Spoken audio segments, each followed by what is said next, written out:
തമിഴ്നാട്ടിൽ സർക്കാർ രൂപീകരിക്കാനുള്ള അവകാശവാദവുമായി എത്തിയ തമിഴക വെട്രികഴകം അധ്യക്ഷൻ വിജയനെ ഗവർണർ രാജേന്ദ്ര അർലേക്കർ തുടർച്ചയായ രണ്ടാം ദിവസവും തിരിച്ചയച്ചു. കേവല ഭൂരിപക്ഷം തെളിയിക്കുന്നതിനായി 118 MLA-മാരുടെ ഒപ്പുകൾ ശേഖരിച്ചു വരാൻ ഗവർണർ വിജയിയോട് ആവശ്യപ്പെട്ടു. വ്യാഴാഴ്ച രാജ്ഭവനിൽ വെച്ച് നടന്ന കൂടിക്കാഴ്ചയിൽ ഭൂരിപക്ഷം തെളിയിക്കാനുള്ള കൃത്യമായ അംഗബലം വിജയിക്കില്ലെന്ന് ഗവർണർ ചൂണ്ടിക്കാട്ടി. സർക്കാർ രൂപീകരിച്ച ശേഷം അസ്ഥിരത ഉണ്ടാകാതിരിക്കാൻ രേഖാമൂലമുള്ള പിന്തുണ വേണമെന്ന് അദ്ദേഹം കർശന നിലപാടെടുത്തു. നിലവിൽ 112 MLA-മാരുടെ പിന്തുണയുമായാണ് വിജയ് ഗവർണറെ സമീപിച്ചത്. ഇതിൽ 5 കോൺഗ്രസ് MLA-മാരുടെ പിന്തുണയും ഉൾപ്പെടുന്നു.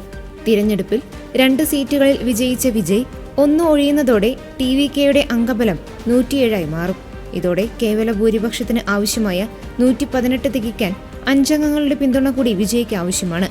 അതേസമയം ഗവർണറുടെ നിലപാടിൽ തമിഴ്നാട്ടിൽ പ്രതിഷേധമുയരുന്നുണ്ട്. ഏറ്റവും വലിയ ഒറ്റകക്ഷിയായ TVKയെ സർക്കാർ രൂപീകരിക്കാൻ അനുവദിക്കണമെന്നും സഭയിൽ ഭൂരിപക്ഷം തെളിയിക്കാൻ അവസരം നൽകണമെന്നും വിടുതലൈ തിരുത്തൈകൾ കക്ഷി നേതാവ് തോൽ തിരുമാവളവൻ ആവശ്യപ്പെട്ടു.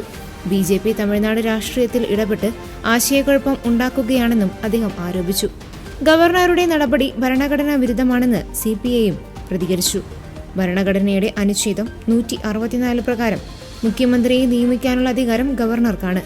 ഒരു പാർട്ടിക്കും ഭൂരിപക്ഷമില്ലാത്ത സാഹചര്യത്തിൽ ഗവർണർക്ക് സ്വന്തം വിവേചനാധികാരം ഉപയോഗിക്കാമെങ്കിലും സ്ഥിരതയുള്ള സർക്കാർ ഉറപ്പാക്കാനാണ് താൻ ശ്രമിക്കുന്നതെന്ന് ഗവർണർ വ്യക്തമാക്കി.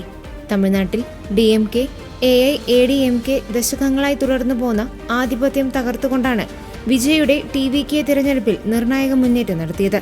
പിന്തുണ വർദ്ധിപ്പിക്കാനുള്ള രാഷ്ട്രീയ ശ്രമങ്ങൾ വിജയ് തുടരുകയാണ്.